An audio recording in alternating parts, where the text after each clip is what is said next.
Before installing the base of the CCT2 support, ensure that the U-bolts are pushed all the way up and the rubber washers that hold them in place are pushed all the way down. This will be important when installing the keepers.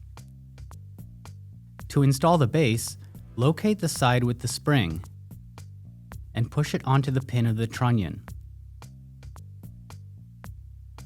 Then tighten the trunnion bolt to hold the CCT2 support firmly in place. Set the conductor in the CCT2 support.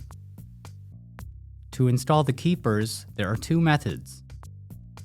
Method 1. Using a shotgun stick, grab hold of a keeper by the bolt hole, position it carefully over the U-bolt, and release it.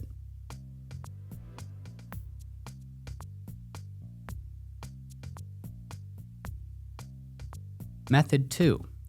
Using a clamp on the end of the hot stick, grab the tail of the keeper, position it carefully onto the U-bolt, and release it.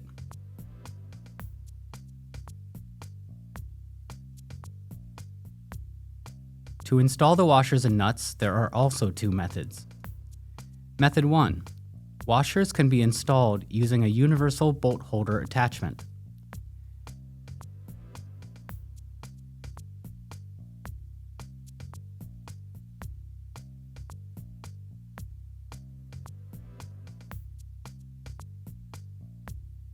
Method 2. Use putty to stick the washer to the nut, then install them together.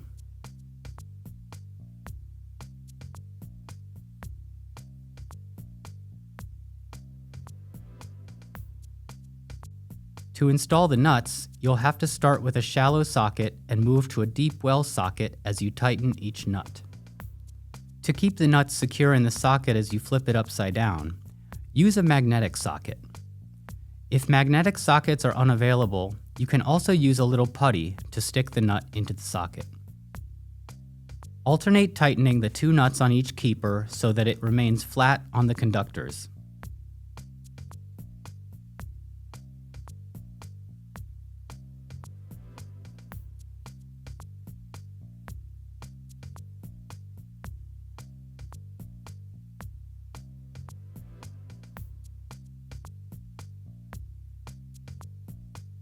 Once the nuts are snugged, torque them down to the recommended torque value using a torque wrench.